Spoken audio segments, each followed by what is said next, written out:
Hello guys, you are watching your favorite YouTube channel and Gupta Smart Classes. And today we will discuss about chapter number 9th for class 11th. And today's topic will be primary and secondary metabolites. इसमें हम कुछ NEET के questions भी देखेंगे, जिसमें एक रीनीट के अंदर 2026 में आया हुआ है अभी हाल ही में, और एक 2020 में आया हुआ है. ठीक है.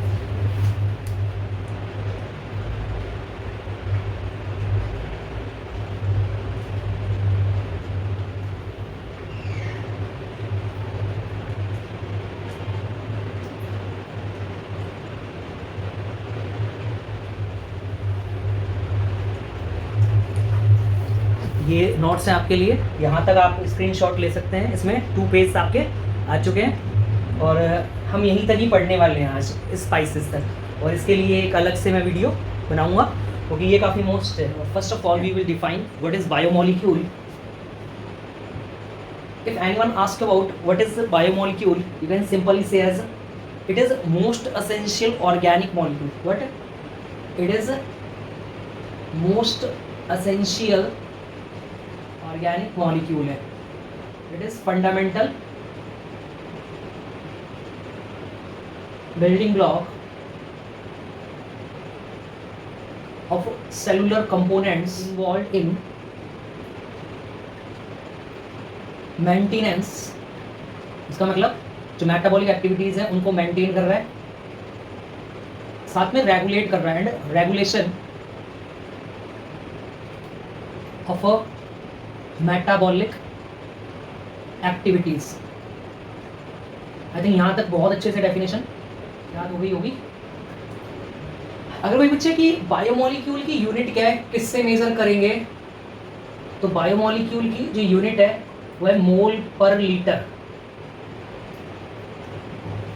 इन्हें हम ट्राइक्लोरो एसिटिक एसिड के अंदर डिसॉल्व करते हैं. जैसे टिश्यूज ले लिया, उसे मोर्टार और पेस्टल से जो है क्रश कर लिया, उसके बाद ट्राइक्लोरो एसिटिक एसिड में डिसॉल्व करते हैं, जहाँ पे 2 तरह के हमारे पास में पार्ट आते हैं. एक सॉल्यूबल पूल और एक आता है इनसॉल्यूबल फ्रैक्शन. तो सॉल्यूबल पूल को तो बोलते हैं फिल्ट्रेट और दूसरे को बोलते हैं रिटेंटेट और सुपरनेटेंट. तो इसीलिए इसे मोल पर लीटर या सेल के अंदर कितने मोल है, मोल पर सेल, ये इसकी यूनिट है. एग्जैक्टली अगर हम बात करें तो बायोमोलिक्यूल मेटाबोलाइट्स ही है. क्या है? अब ये मेटाबोलाइट्स क्या है? तो मेटाबोलाइट्स आर इधर इंटरमीडिएट और फाइनल प्रोडक्ट. या तो बीच बीच में बन रहे हैं तो इंटरमीडिएट है, और अगर लास्ट में बन रहे हैं रिएक्शन के तो फाइनल प्रोडक्ट है. ठीक है. किस में प्रोड्यूस हो रहे हैं ये मैंने बता दिया अभी. Produce during metabolic activities.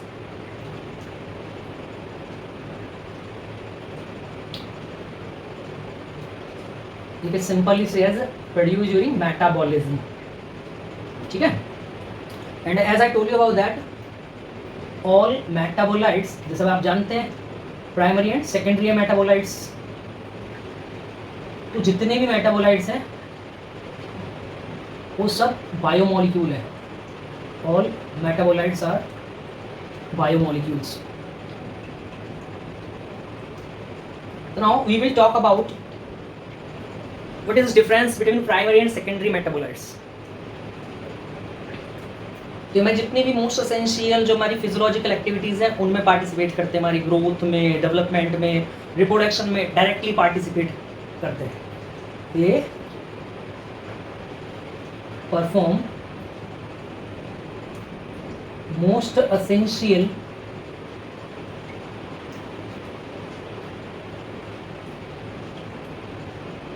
Physiological activities directly involve in. अब किस किस चीज में इन्वॉल्व है, अभी जैसे मैंने बताया, growth, development and reproduction. But growth, second development of organism, and last reproduction. इसका मतलब अगर ये नहीं है तो इनमें से ग्रोथ नहीं होगी, ग्रोथ रेस्पॉन्स नहीं होंगे, डेवलप नहीं होगी बॉडी, और रिप्रोडक्टिव एक्टिविटीज़ कंप्लीट नहीं होंगी. कहाँ से डिराइव होंगे?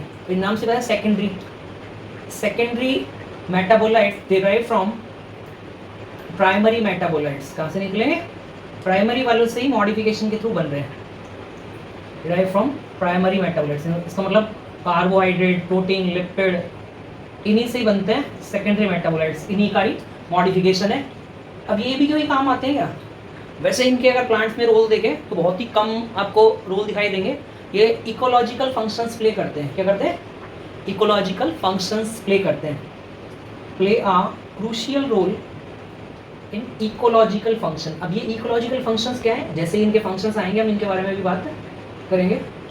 तो इकोलॉजिकल फंक्शंस प्ले करते हैं। आई थिंक डेफिनेशन परफेक्टली समझ में आ गई। प्राइमरी मेटाबोलाइट्स हैं वो कंटिन्यूस बनते रहेंगे जब तक बॉडी ग्रोथ कर रही है। तो प्रोड्यूस ड्यूरिंग ग्रोथ फेज, जब यहाँ स्टेशनरी हो जाएगी ग्रोथ तब बनेंगे। प्रोड्यूस्ड ड्यूरिंग स्टेशनरी ग्रोथ, इसका मतलब रुक हो जाएगी ग्रोथ, उस समय सेकेंडरी मेटाबोलाइट। जैसे कि हम बात करें ग्रोथ फेज, इसलिए प्रॉपर वर्ड है ट्रोपोफेज, एंड सेकेंड स्टेशनरी ग्रोथ का मतलब है आर्डोफेज। तो बताया प्राइमरी वाले जनरली आपको देखने को मिलेंगे, तो इनकी क्वांटिटी लार्ज क्वांटिटी है, लार्ज अमाउंट में देखने को मिलेंगे। बट सेकेंडरी वाले क्रिटिकल कंसंट्रेशन होती है, वो भी कहीं कहीं देखने को मिलते हैं, तो स्मॉल अमाउंट में देखने को मिलेंगे। कहाँ मिलेंगे? किसी पर्टिकुलर प्लांट पार्ट्स में देखने को मिलते हैं। ठीक है, so now we will talk about extraction. Extraction comparatively easy है। अगर हम बात करें प्राइमरी वालों की तो comparatively easy है, और दूसरे वाले भाई easy ना निकले, डिफिकल्ट है। कैसे? इनका एक्सट्रैक्शन कंपैरेटिवली डिफिकल्ट है, अक्यूमुलेट रहते हैं, तो इसकी वजह से काफ़ी डिफिकल्ट है। क्या रहते हैं? मैंने बताया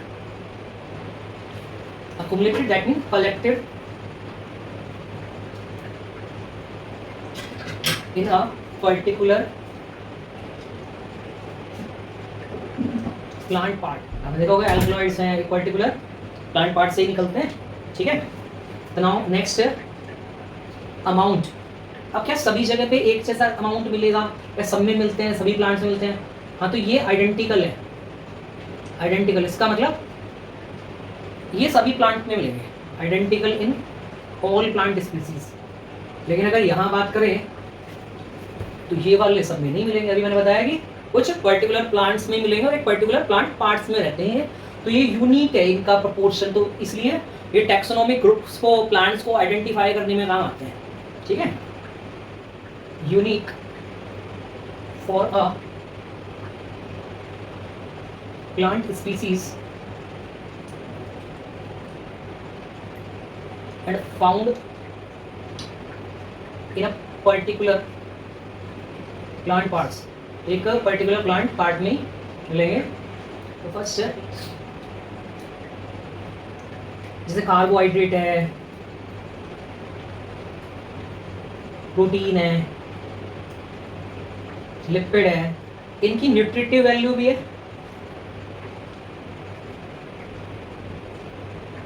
न्यूट्रिटिव वैल्यू इसका मतलब रिजर्व फूड है। ये ग्रोथ रेस्पॉन्सेस के लिए भी रेस्पॉन्सिबल है, ये रिप्रोडक्शन में भी काम आएंगे, इसका मतलब रिप्रोडक्टिव एक्टिविटीज़ में भी काम आएंगे। और ये नीट 2020 में आया हुआ क्वेश्चन है। Takes part in basic metabolic activities. अब जैसे यहाँ बात करें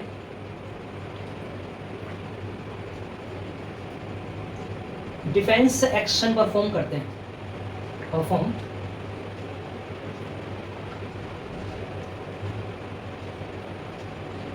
डिफेंस एक्शंस। ये भी जैसे मैंने बताया, सेकेंडरी मेटाबोलाइट्स का क्वेश्चन आया हुआ है 2020 में। वहाँ सेकेंडरी मेटाबोलाइट्स जिनमें निकोटिन, स्ट्राइकनिन और कैफीन, इनका रोल पूछा हुआ है। तो एग्जैक्टली डिफेंस एक्शन परफॉर्म करते हैं ये, और वहाँ ऑप्शंस में साथ साथ न्यूट्रिटिव वैल्यू है, ग्रोथ रेस्पॉन्स है और रिप्रोडक्टिव एक्टिविटीज़ है। तो ये प्राइमरी मेटाबोलाइट परफॉर्म करते हैं और डिफेंस एक्शन सेकेंडरी मेटाबोलाइट्स करते हैं परफॉर्म। और ये जितने भी हमने लिखे हैं, निकोटीन, स्ट्राइकीन, कैफीन, ये सब एल्केलॉइड्स में आते हैं। अब डिफेंस एक्शन भी कौन कौन से हैं, जिनमें डिफेंस एक्शन एक तो against predator herbivores, second paste हैं। अगर हम और बात करें तो पैथोजन है, डिजीज कॉजिंग एजेंट जिनको कहते हैं, जैसे बैक्टीरिया है, फंजा है, जो डिजीज करते हैं वो पैथोजन से। अब प्रेडेटर्स हर्बीवोर्स भी अलग अलग तरह के हो सकते हैं। सपोज कीजिए ग्रेजर्स,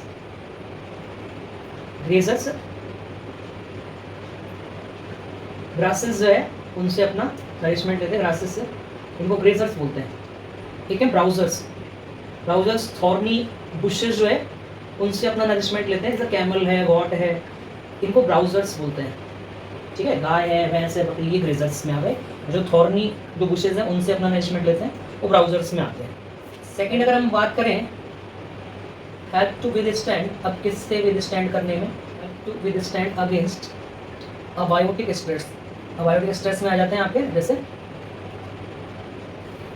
ड्रॉट है, और जैसे कि इनमें पिगमेंट्स भी होते हैं। तो पिगमेंट्स क्या करते हैं, पिगमेंट्स से अट्रैक्ट करने का काम करते हैं बर्ड्स को, एनिमल्स को, ठीक है, इंसेक्ट्स को। बर्ड्स है, इनको अट्रैक्ट करते हैं, एक तो पॉलिनेशन के लिए,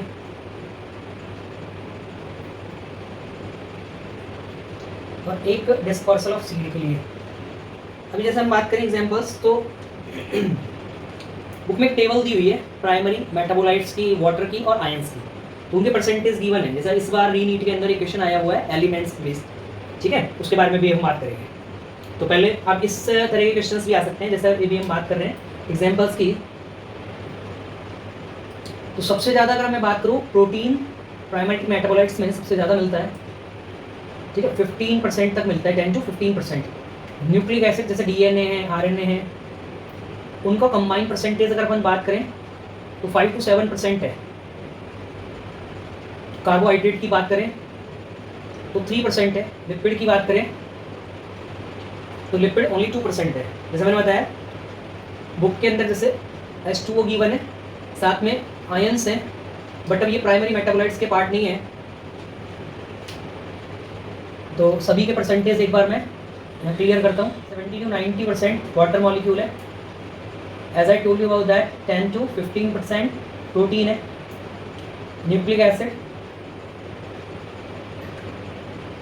सेकंड नंबर पे अगर हम देखें तो प्राइमरी मेटाबोलाइट्स में न्यूक्लिक एसिड है, 3% कार्बोहाइड्रेट्स की है, ओनली 2% लिपिड। तो ये सबसे कम हुआ प्राइमरी मेटाबोलाइट्स में। आयन का परसेंटेज ओनली 1%। कुछ सेकेंडरी मेटाबोलाइट्स का मैं जिक्र कर देता हूँ, जैसे कि ये बुक के अंदर गिवन है एल्कलॉइड्स। अभी समझ आया, कुछ एल्कलॉइड्स भी मैंने ऊपर बताया आपको, निकोटीन, स्ट्राइकीन, कैफीन, इनकी कोई टेबल भी बुक में नहीं दी हुई, जबकि ये भी सेकेंडरी मेटाबोलाइट्स में आते हैं। ये अभी हायर क्लासेस में आप पढ़ोगे 12th में, इनको 8th चैप्टर में। इसके बाद अगर हम बात करें तो फ्लेवेनॉइड्स का जिक्र किया हुआ है यहाँ।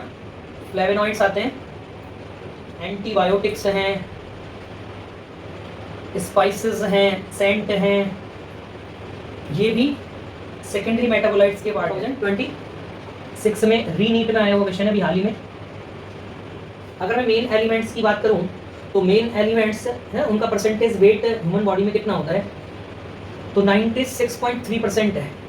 और अगर अदर एलिमेंट्स की हम चर्चा करें तो ओनली 3.7% है, इतना सा है।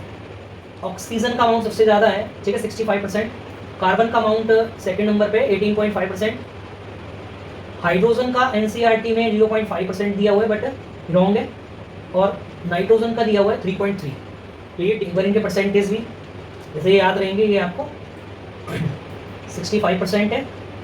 कार्बन हो गया 18.5%, हाइड्रोजन हो गया 9.5% और नाइट्रोजन हो गया 3.3%। जिनमें सबसे ज़्यादा अगर हम बात करें तो कैल्शियम आता है, Ca++, कैल्शियम का 1.5 है, फॉस्फोरस का 1% है, पोटेशियम का 0.4% है, सल्फर का 0.3% है ना, सोडियम, क्लोरीन इनका 0.2% है, मैग्नीशियम का ओनली 0.1% है, और सिलिकॉन गिवन है, बट सिलिकॉन बॉडी के अंदर नहीं मिलता, तो नेग्लिजिबल अमाउंट गिवन है बुक के अंदर। अर्थ क्रस्ट के परसेंटेज से कंपैरिजन किया हुआ है इनका, तो यहाँ बायोमोलिक्यूल्स की चर्चा हो रही है जो हमारे बॉडी के अंदर मिलते हैं 0.1% और ये नेग्लिजिबल अमाउंट है। तो इन पे खासकर फोकस हो। अभी हो सकता है नेक्स्ट एग्जाम में इनसे रिलेटेड कुछ क्वेश्चन एग्जाम जैसे सेकेंडरी मेटाबोलाइट्स का कौन सा सेट है इनमें से, तो ये फ्लेवेनॉइड दिया हुआ हो, एंटीबायोटिक गिवन हो और स्पाइसेस गिवन हो, इस तरह के क्वेश्चन आ सकते हैं। इनसे रिलेटेड एक टेबल दी हुई है जिसके बारे में इससे नेक्स्ट वीडियो में हम बात करेंगे। Thank you to all of you.